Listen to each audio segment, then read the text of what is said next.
I borrowed my mother's phone and accidentally uncovered a hidden folder. Inside were family vacation photos I had never seen, my sister's birthday, family trips, moments I was completely absent from. The next day, I sent them a message. Don't ever contact me again. What happened after that left me absolutely speechless. I accidentally borrowed Mom Carol's phone and opened a hidden folder. Inside were family vacation photos I had never seen. My sister Brittany's birthday trips with Mom and Dad Robert. I wasn't there. The next day, I sent them a message. Don't contact me again. What happened next left me speechless. As the morning sun illuminated Chicago's towering skyscrapers, I was already at my desk. It was my 7th year as a senior designer at the advertising agency Creative Impulse. The light streamed through the window, casting a warm glow on the photo frame neatly arranged on my desk. Inside, only my graduation photo sat in the frame. I had meticulously tied my hair into a ponytail, wearing a simple yet sophisticated navy blouse and gray pantsuit. Colleagues often called me a perfectionist, sometimes keeping their distance, but everyone acknowledged the quality of my work. Taking a deep breath, I sipped my coffee and checked my emails. A message from Mom Carol flashed in the corner of the screen. After a moment's hesitation, I decided to open it. Honey, I haven't received your response about Dad Robert's birthday party. It's next Sunday. Your sister Brittany has even taken special time off work. I sighed as I stared at the screen. Carol, my mother, had worked as an English teacher at Oak Park High School in suburban Chicago for 25 years. She was adored by her students and respected by her colleagues. At home, she always portrayed the image of the perfect mother, showing particular doting affection for Brittany, my younger sister. I'll reply later, I muttered, leaving the email marked as read. I didn't want to go to Dad Robert's birthday party. Robert, my father, had worked as a sales manager at the local real estate company, Hunter Realty, for over 20 years. He was sociable, pleasant, and well regarded by clients. However, at home, he always deferred to my mother Carol's opinions and rarely intervened in conflicts between his daughters. I often describe my relationship with Robert as superficial respect.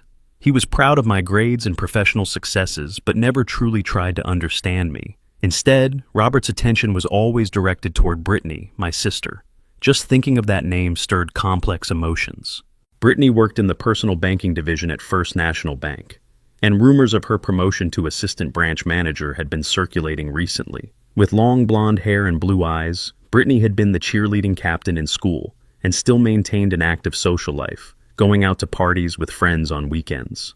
Mom Carol's favorite, I whispered quietly. It wasn't mere jealousy, it was a conclusion drawn from years of observation. At family gatherings, my mother Carol would be excitedly talking about Brittany while showing only formal interest in my achievements. My phone on the desk vibrated.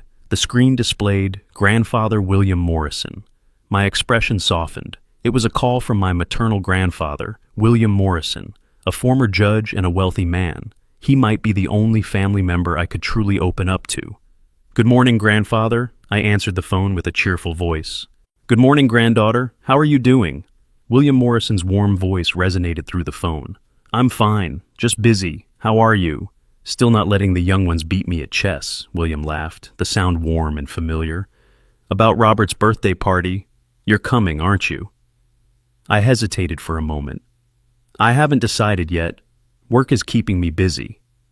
My grandfather William Morrison sighed deeply on the other end. I understand, granddaughter. I know how difficult family gatherings can be for you, but would you come for my sake? I'm getting old. There aren't many opportunities for the whole family to gather. I closed my eyes and pressed my forehead with my hand. I couldn't refuse my grandfather William Morrison's words. All right, grandfather, I'll come. I'm relieved to hear that. Also, I saw the article about your project last month. It was excellent. Your talent is genuine. Tears welled up in my eyes at his words. After hanging up, I gazed out the window, deep in thought. Since childhood, I had felt like I was different in the family. Serious and sincere, my family often described me as boring and inflexible. My relationships with my family, especially those outside my grandfather William Morrison, seemed to grow more distant with each passing year. I had been invited to family gatherings less frequently in recent years. Even for Christmas and Thanksgiving, I was increasingly told, "You must be busy." It was partly true, but I sometimes deliberately scheduled appointments, anticipating the rejection. I turned my chair back to face my computer screen. I opened my calendar and checked next Sunday. It was blank. Slowly, I typed Dad Robert's birthday party and saved it.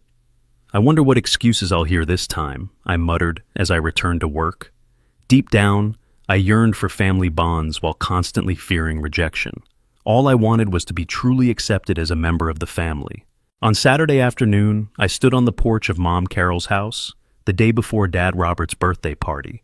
I had come to print reference materials for a new design project, as my own printer had broken down and the deadline was approaching. "Honey, you came." Carol opened the door and gave me a formal hug. "Perfect timing. Brittany just went out to buy decorations for the party, and I've just ordered the cake." "Thank you," I responded quietly. May I use the printer?" "Yes, of course. Use it in the study. By the way, have you already prepared Robert your father's present?" I gave a small smile. "Yes, I found the vintage watch he's been wanting." "Oh, that's nice," Carol said, but her voice lacked enthusiasm. "Brittany bought a golf set. Your father Robert will be thrilled." I nodded silently and headed upstairs to the study, feeling my mother Carol's words pierce my heart even as I tried not to show any emotion. Entering the study and turning on the computer, a password screen appeared. I sighed. "Mom, Carol, can you tell me the password?" I called downstairs. "Oh, I forgot. I changed it last week." Carol came upstairs. "My smartphone will be quicker. Your materials came by email, right?" Carol unlocked her iPhone and handed it to me. "Here, use this. I need to make a final confirmation call about the cake. I'll be back in about 30 minutes. "Okay, thanks." When Carol left the room, I let out a relieved sigh. I opened the email app on my mother Carol's smartphone and began searching for the materials I had sent myself. I downloaded the attachment and sent it to the printer. As the printer started working, I found myself at loose ends. Unconsciously, I returned to the home screen of my mother Carol's phone and began scrolling through the apps. My attention was caught by a folder labeled Private Albums. "Private Albums," I whispered. Driven by curiosity, I tapped on the folder. The screen displayed dozens of photo albums with titles like Brittany's Birthday, Florida Trip 23, Christmas Dinner, Family Weekend. I frowned. I had never heard about these events. Strange. I tapped on the album titled Brittany's Birthday. Photos appeared one after another.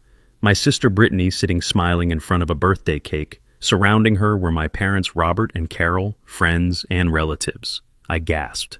This was from 3 months ago. I hadn't been invited. What is this? My hands began to shake. Next, I opened Florida Trip 23. There were photos of my parents Robert and Carol and Brittany enjoying themselves on a beach in Miami. Checking the date, it was the same week I had been told, "Can't go on a family trip because of an important presentation." They lied to me. My voice trembled. Then, Christmas dinner. And this was last Christmas when I had been told, "There are no special family plans," and spent the day alone in my apartment. The photos showed the family around a lavish dinner table. Even grandfather William Morrison was there. My heart began to race. I opened Family Weekend and saw more family photos without me in them. I went through all the albums in the folder one by one. In none of the photos was I present. Why? Tears fell from my eyes. I didn't even notice that the printer had stopped. At that moment, I heard the door opening downstairs. "Honey, did you finish printing the materials?" Carol's voice called out. I quickly restored the phone to its original state and wiped my tears. However, I couldn't wipe away the emptiness and pain spreading inside my chest. "Yes, I did," I answered with a trembling voice. When Carol returned to the study, I had already packed my materials into my bag and was standing. "You're leaving already?" Carol asked, somewhat surprised. "Yes, I still have things to do." I couldn't meet my mother's eyes. "I see. You're coming to the party tomorrow, right?" I nodded without saying anything. I hurried down the stairs and toward the front door. "Honey, are you okay? Did something happen?" Carol followed after me. "Nothing. See you tomorrow," I answered briefly, opening the door and stepping outside. Once in my car, I rested my forehead against the steering wheel and cried quietly. The unease I had felt for years now stood clearly before me in a definite form. I had been excluded from my family, and deliberately so. Back at my apartment, I couldn't sleep all night. I dug into past memories, recalling my family's words and actions. "She is busy. She wouldn't be interested. Don't tell her, she'll be hurt." These words now resonated with new meaning. By the time the morning sun streamed through my window, I had made a decision. I picked up my cell phone and sent the same message to all family members. Don't contact me anymore. Then I blocked them all. Phone, social media, all means of contact. It was a strange feeling, a mixture of liberation and sadness. Chicago spring was changing gradually, just like my state of mind. 3 months after cutting ties with my family, I had maintained my isolation and immersed myself in work. My reputation at Creative Impulse had risen even more than before, having won an award last month for a campaign for a major beverage company. Sipping my coffee while looking at the cityscape visible from my office window, I felt the void in my heart still aching, but my daily life moved forward.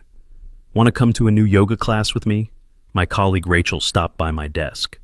I heard the instructor is really good this weekend. I smiled. Rachel was a colleague I had become particularly close to since cutting ties with my family. Sounds good. I'd like to try it.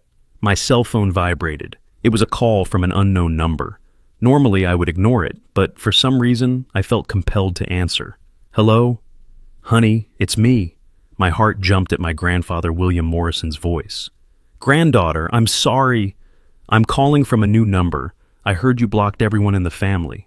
William Morrison's voice was calm, but contained a hint of sadness. I stood up and headed to the conference room. I didn't mean to block you too, but... No need to explain, I understand, William Morrison said. But there's something I need to talk to you about. Could you come to my house this evening? I hesitated. What is it about? I want to talk in person. This isn't a conversation for the phone. My grandfather William Morrison's voice had an unusual urgency. All right, I finally agreed. I'll come at 6. After hanging up, I stood by the window looking down at the city of Chicago. The prospect of reuniting with my grandfather brought both expectation and anxiety to my heart. William Morrison's mansion was located in an upscale residential area in northern Chicago. Passing through the stone gates, a well-maintained garden spread out. When I rang the doorbell, the butler greeted me. I was led through the spacious hallway to my grandfather William Morrison's study. William Morrison was sitting in a leather chair in front of the fireplace. His appearance was still dignified, but he seemed a bit thinner than before. Honey, I'm glad you came. William Morrison stood up and embraced me. Grandfather, I relaxed a little in his arms. I'm glad to see you're well. Sit down. William pointed to another chair in front of the fireplace. First, I want to say that I don't blame you for your decision. I nodded silently. I know about the photos, William Morrison said quietly. Carol told me that you found them. Tears welled up in my eyes. Why, grandfather? Why am I the only one who was excluded? William Morrison finished her sentence. That's what I want to talk to you about today. Grandfather stood up and took an old leather-bound album from the bookshelf. This is the family history I've recorded over the years. I took the album from my grandfather William Morrison and opened it. It contained family photos I had never seen before. Pictures of my mother Carol when she was young, Christmas scenes with my grandparents, and then... This is... I gasped. Yes, your mother Carol and her sister Elizabeth, your Aunt Elizabeth. I was confused. Aunt? Does Mother Carol have a sister? William Morrison said gravely, Elizabeth died 30 years ago in a car accident. I continued turning the pages. Aunt Elizabeth looked very similar to my mother Carol, but her eyes seemed gentler and more open. But how does this relate to our family's problems? William Morrison let out a deep sigh. Carol and Elizabeth were always competitive. Elizabeth was bright, sociable, and loved by everyone. Carol, on the other hand, he searched for words, was more introverted and jealous. After Elizabeth's death, Carol changed. The darker aspects of her personality became stronger. Still, why am I... You resemble Elizabeth, honey, William Morrison said quietly. Not just in appearance, but in character, too. Your honesty, your kindness. For your mother Carol, perhaps that brings back painful memories. I was speechless. I stared at my Aunt Elizabeth's photos. However, that's no excuse. William Morrison's voice suddenly grew stronger. What Carol, Brittany, and Robert did to you is inexcusable. They lied to me, I said quietly, telling me there were no family gatherings, when, in fact... Yes, and they lied to me too, William Morrison said, unable to contain his anger. You're too busy to come. She said she's not interested. I believed them. I was foolish. Tears fell from my eyes. You didn't know. If I had known, I would never have allowed it, William Morrison said resolutely. Tiffany Brittany came to me last month, crying, and told me the truth, probably out of guilt. I looked up in surprise. Brittany? Yes, your estrangement seems to have shocked her.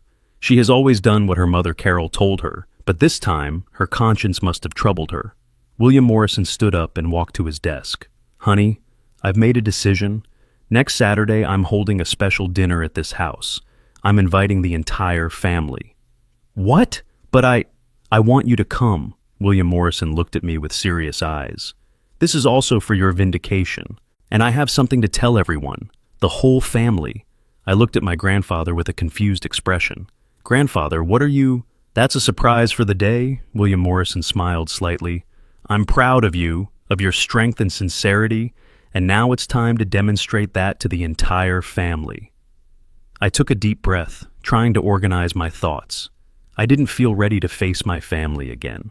However, seeing my grandfather's determined gaze, I nodded weakly. All right, grandfather, I'll come. Good decision, William Morrison said with satisfaction.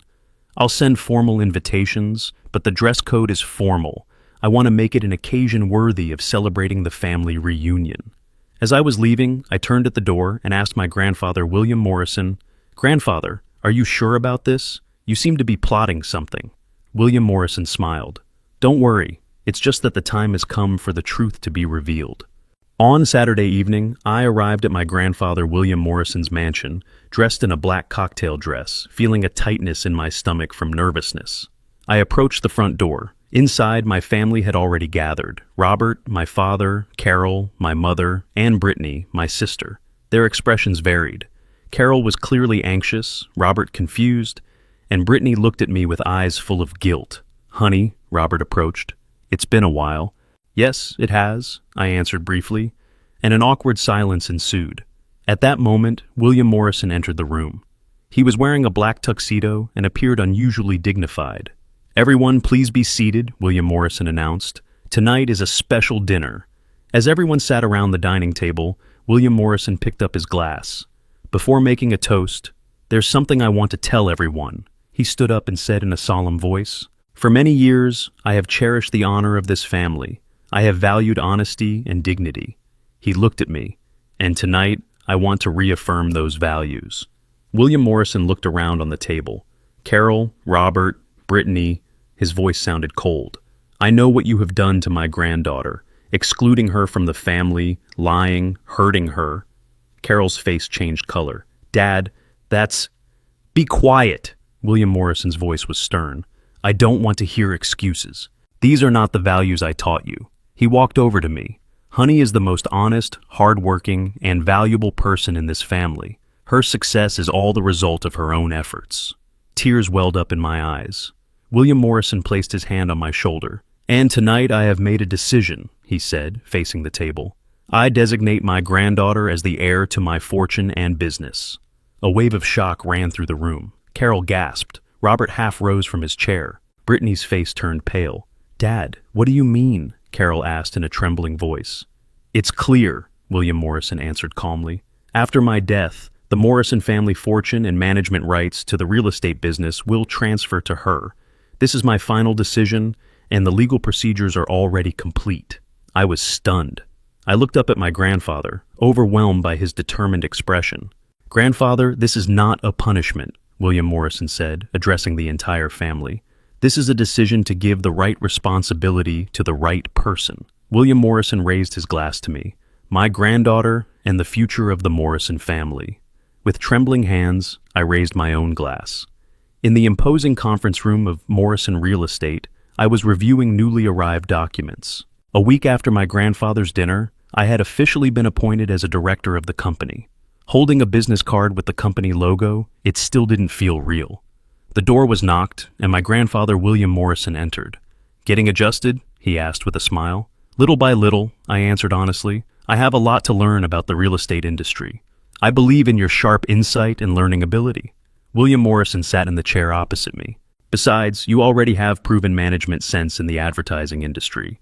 You'll bring a new perspective to this company. I nodded and shifted my gaze to the window. The downtown skyscrapers were visible. What about Father Robert and my sister Brittany? William Morrison's expression clouded. On the surface, they're accepting your appointment. Robert continues to work in the sales department as before, and Brittany started working as a financial assistant last week. Is it really okay? I couldn't hide my concern. They probably need time to face the truth, Grandfather said quietly. Now then, from today I'm giving you access to all accounting records and transaction histories to understand the company's reality. It's important to know its past.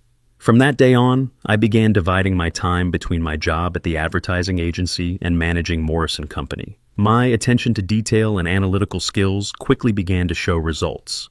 I scrutinized the accounting records for the past 5 years and investigated transaction patterns. 3 weeks later, at night, I remained at the company office, concentrating on reading materials. I frowned as I checked the same numbers repeatedly. Strange, I muttered. The monitor displayed the company's accounting system. I investigated deeper, cross-referencing bank account statements, deposit and withdrawal records, and client transaction histories. Finally, I discovered a pattern of irregularities. I took notes with trembling hands and printed out the data. Over the past 3 years, funds had been regularly withdrawn from the company and transferred to multiple accounts that were difficult to trace. Further investigation revealed that these accounts were related to personal investments by my father Robert and sister Brittany. Unbelievable. I gathered the materials and stuffed them into my bag. I needed to report to my grandfather, William Morrison, immediately. The next morning in William Morrison's home study, I explained my discovery. "Do you have proof?" William Morrison asked with a stern expression. "Yes, all the evidence is here." I spread out the files. Robert and Brittany have diverted about $2 million from the company over the past 3 years, overcharging clients, fictitious expenses, fake transaction records. I have evidence for everything. William Morrison was silent for a long time. Anger and disappointment flickered in his eyes.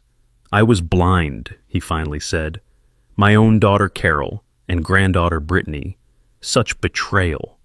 "What will you do?" I asked quietly. William Morrison stood up and walked to the window. "I considered legal action, but that would expose the family's shame." He turned around. "Instead, I'll hold another family meeting. This time I'll call all relatives. All of them.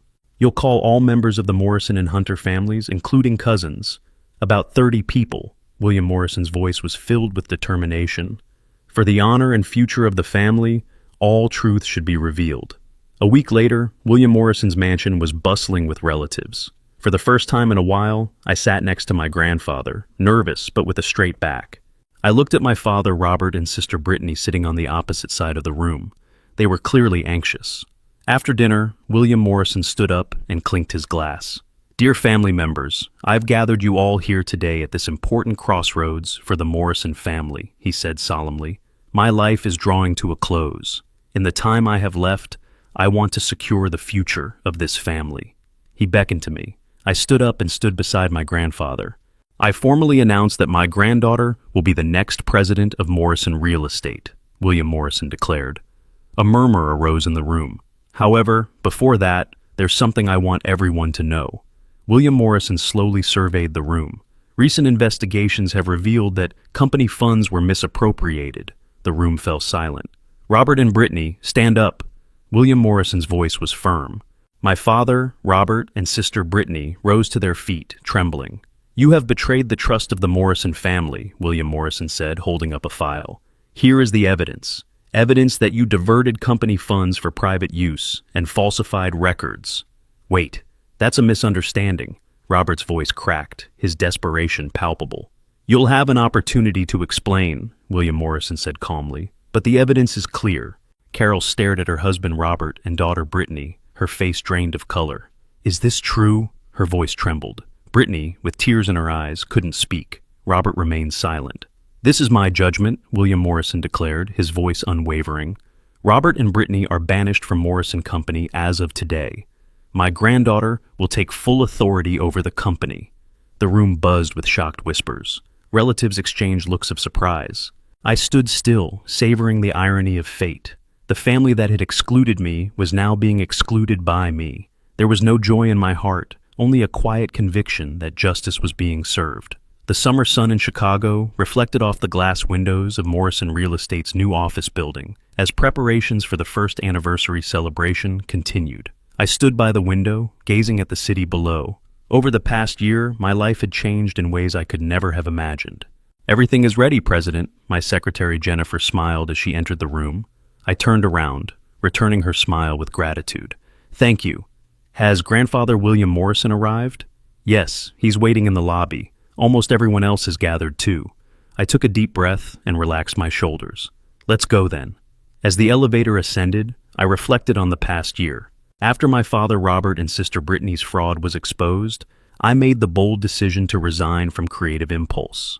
I devoted all my energy to rebuilding Morrison Company. The beginning was tough as I worked to regain the trust of the industry, but my integrity and innovative ideas eventually won recognition. Now, Morrison Company had achieved 20% growth compared to the previous year and was once again a respected name in the real estate market. Arriving at the lobby, William Morrison stood tall despite holding a cane, his posture still commanding. Beside him was my mother, Carol. "Honey," my mother called out, her voice tinged with tension. "Mom, thank you for coming," I responded quietly. Rebuilding my relationship with Carol had been slow and difficult. After deciding to separate from Robert, Carol had reached out to me, apologizing multiple times. At first, I kept my distance, but over time, I began to open my heart again. "You've raised a wonderful company," William Morrison said, embracing my shoulders. "I'm proud." "It's all thanks to you, Grandfather," I smiled. At the venue, clients and employees gathered to celebrate my achievements. Models and designs for new projects were displayed on the walls, symbolizing Morrison Company's bright future. When it was time for the congratulatory speech, William Morrison took the stage. "Ladies and gentlemen, thank you for gathering today. 1 year ago, I made a significant decision regarding the future of this company, and now I am confident that decision was the right one." He extended his hand to me, and I stepped onto the stage. Applause erupted. Later, while taking a break in a quiet corner, my mother approached. "I heard from Brittany," Carol said softly. "She's still struggling with the broken engagement." I nodded silently. Brittany's fiancé's family had called off the engagement immediately after the fraud was exposed. "What did you tell her?" "The truth," Carol replied, "that actions have consequences." A quiet understanding passed between us. "What about Dad Robert?" I asked. "I heard he got a job at a small real estate company in another state." Carol shrugged. "We won't be getting back together, I think." I gazed out the window as the sunset spread across the sky. The bitterness and anger slowly faded, replaced by a quiet acceptance and a determination to move forward. "A new beginning," I said softly. "Yes," Carol agreed, "for all of us." I gave my mother a small smile. The future was still uncertain, but I felt confident in the path I was walking. No hidden truth would ever shake me again.